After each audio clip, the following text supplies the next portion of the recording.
नमस्कार, आप देख रहे हैं विजय केसरी न्यूज चैनल, जो रखता है सच दिखाने का साहस। पंचकुला नगर निगम चुनाव में वार्ड नंबर 2 के बीजेपी उम्मीदवार सुरेश वर्मा पर आपराधिक मामलों का खुलासा सीनियर एडवोकेट दिनेश कुमार जांगरा जी ने प्रेस कॉन्फ्रेंस के जरिए किया। जांगरा जी ने बताया कि वार्ड नंबर 2 से बीजेपी उम्मीदवार सुरेश वर्मा ने नामांकन में अपने ऊपर दर्ज हुए आपराधिक मामलों के बारे में गलत जानकारी दी, ताकि वह वार्ड नंबर 2 से पार्षद के नामांकन की प्रक्रिया से बाहर न हो जाए। पूरी खबर के लिए वीडियो को पूरा देखें। सर, सबसे पहले तो आप जो इलेक्ट्रॉनिक मीडिया से यहाँ पर आए उनके लिए धन्यवाद। जो आज का मुद्दा है वो हमने एक रिप्रेजेंटेशन एडीसी को दी है, एडीसी पंचकुला को। वो इसलिए दी है कि रिक्वेस्ट की है हमने cancellation of candidature of Shri Suresh Verma, जो कि काउंसलर पद के लिए उम्मीदवार हैं, बीजेपी उम्मीदवार हैं वार्ड नंबर 2 पंचकुला से। उनके लिए हमने 2 ग्राउंड दिए हैं। बेसिकली 2 ग्राउंड ये हैं कि एक, उन्हें जो इंफॉर्मेशन सप्लाई करनी थी at the time of filing the nomination paper, उस नॉमिनेशन फॉर्म में उन्होंने सारी इंफॉर्मेशन अपने पेंडिंग क्रिमिनल केसेस के बारे में नहीं बताई, पहली बात।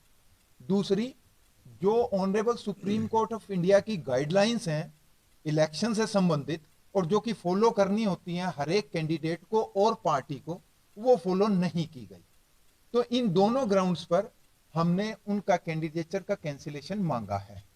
और मेरी आप पत्रकार बंधुओं से रिक्वेस्ट है कि हमारी बात आगे तक पहुंचाए और उसका कैंडिडेचर कैंसिल किया जाए।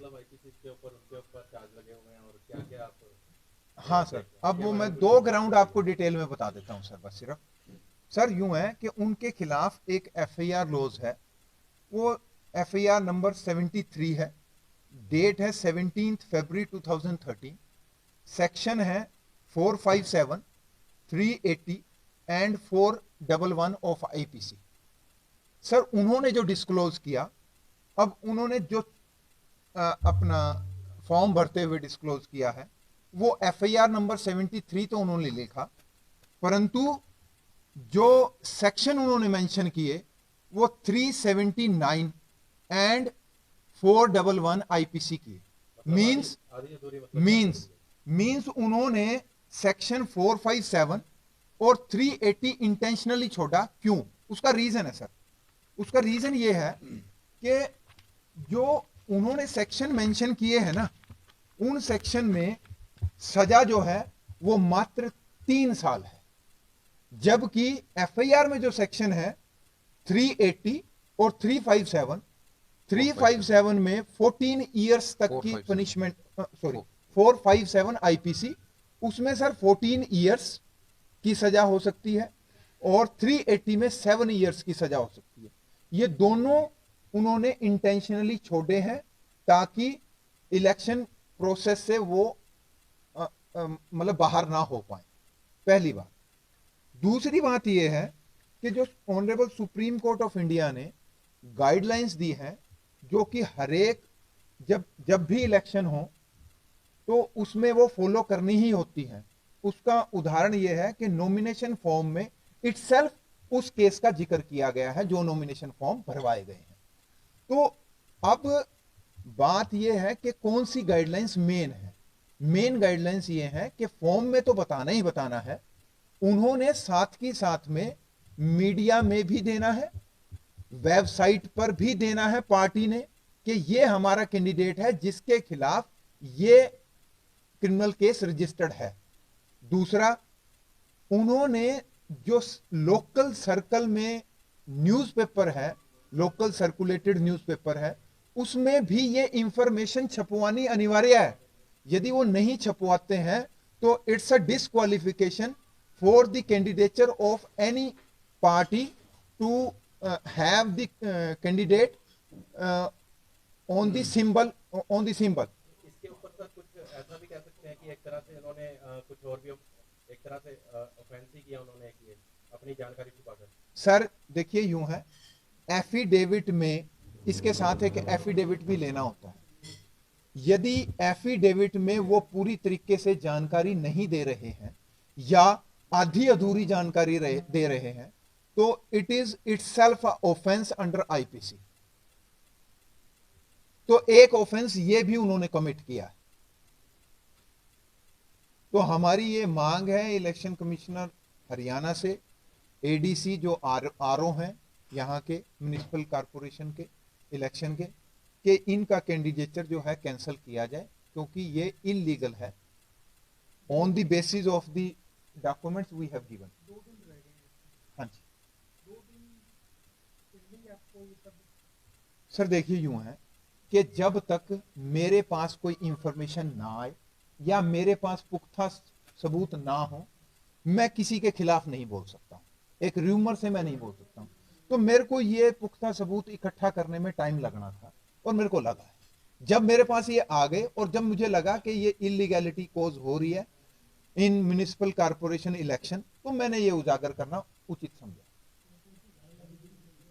किन के ऊपर सर? उनके ऊपर सर धाराएं थी under section 457, 380 and 411 of IPC.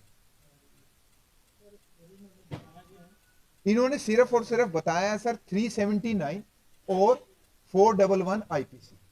अभी आपने मामला उजागर कर दिया है। हाँ जी, आपने आगे कंप्लेन कर दी है। हाँ जी, हाँ जी तो आपको क्या लगता है 2 दिन में कुछ हो पाएगा? सर, बिल्कुल करना चाहिए। सर मेरा यह मानना है कि इलीगैलिटी जब भी उजागर की जाए उसको रोका जाना चाहिए। दिनेश जी का क्या स्वार्थ है इसमें ये सब उजागर करने का? दिनेश जी का कोई स्वार्थ नहीं है जनाब। किसी पार्टी को आप नहीं सर, किसी पार्टी से मैं संबंधित नहीं हूं, ठीक है, और मेरा कोई स्वार्थ नहीं है। मेरा सिर्फ स्वार्थ एक ही है कि जो क्रिमिनलिटी है वो पॉलिटिक्स से दूर रहनी चाहिए, जो कि honourable supreme court of India ने भी कहा। सर, बीजेपी पार्टी के अंदर काफी देखने में है कि कई नेता जो हैं रेपिस्ट भी हैं और कुछ ऐसे इनके ऊपर काफी संगीन चार्जेस लगे हुए हैं, उसके बावजूद भी उनको क्लीन चिट मिल जाती है। तो इसमें भी अगर इस मुद्दे को ज्यादा मतलब तवज्जो नहीं दिया जाता है, तो इसके ऊपर आप कुछ कहना चाहेंगे? सर यूं है, मैं कोशिश करूंगा कि इसकी इलेक्शन पिटीशन भी फाइल करूं या एक पब्लिक इंटरेस्ट लिटिगेशन भी फाइल करूं before the honourable Punjab and Haryana high court. तो उस तरह से मैं काम करने जा रहा हूं।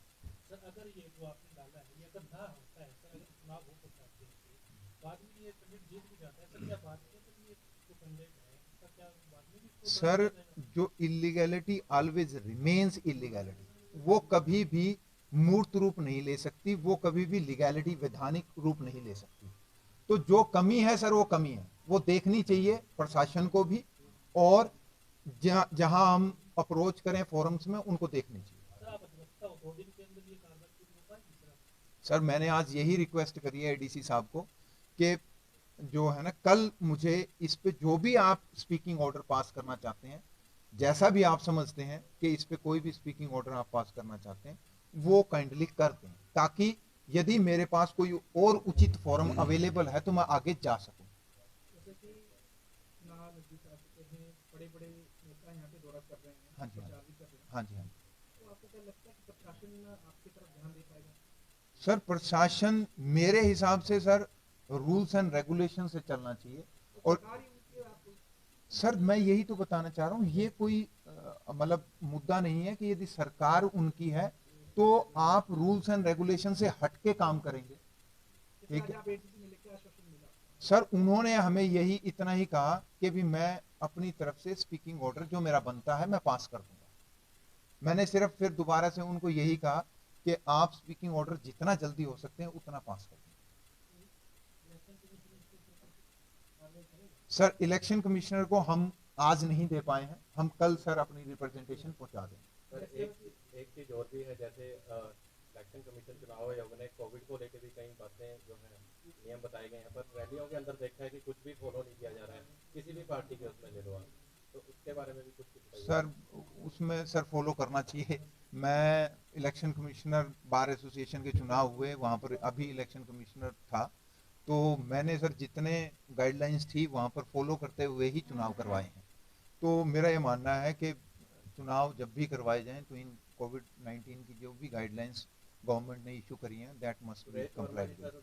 बाहर के कैंडिडेट हैं, वो मलीमाजरा शायद रहते हैं, तो अमन दत्त जी को इसका क्या फायदा मिलेगा? सर इससे मेरा कोई लेना देना नहीं है, मैं सिर्फ और सिर्फ ये जो उन्होंने जिन्होंने इलीगैलिटी कमिट करी है उस पे मैंने आपका ध्यान लाने की कोशिश करी है। जिस तरीके से फॉर्म में जानकारी छुपाई गई है, हाँ जी। आप इस दावा कर रहे हो, हाँ जी तो इसके बाद भी कोई कार्रवाई हो पड़ सकती है कैंडिडेट पे, कोई क्रिमिनल केस या कुछ इस तरह से? सर, जैसे मैंने अभी बताया आपको कि कोई भी गलत इंफॉर्मेशन देना, आधी अधूरी इंफॉर्मेशन देना एफिडेविट में, क्योंकि एफिडेविट इसके साथ लगता है सर नॉमिनेशन फॉर्म के साथ, यदि आप एफिडेविट में आधी अधूरी जानकारी देकर कोई लाभ लेना चाहते हैं तो उसके ऊपर ऑफेंस बनता है सर। क्या प्रावधान होगा, किस तरह के? सर आप परजरे, सर एक वर्ड होता है कि आप यदि झूठ बोलते हैं ऑन ओथ तो वो ऑफेंस होता है। तो उसको सर जल्दी कार्रवाई करने के लिए कोई किसी तरह का कोई कानून है उसको आप इस्तेमाल करना चाहते हैं? सर उसके बाद में म्युनिसिपल जो रूल्स बने हुए हैं, इलेक्शन रूल्स, उसमें तो इलेक्शन पिटीशन ही है, ठीक है। Yes, it's a big issue, ठीक है ना, कि आप जो है ना क्रिमिनल होकर अपने आप को छुपाने का प्रयास कर रहे हैं। नगर निगम के चुनाव सर बहुत बड़े चुनाव है, एक तरह से आम जनता के साथ बिल्कुल जुड़े हुए हैं। बिल्कुल, तो इसका बहुत ये कितना आम जनता के साथ भी धोखा है।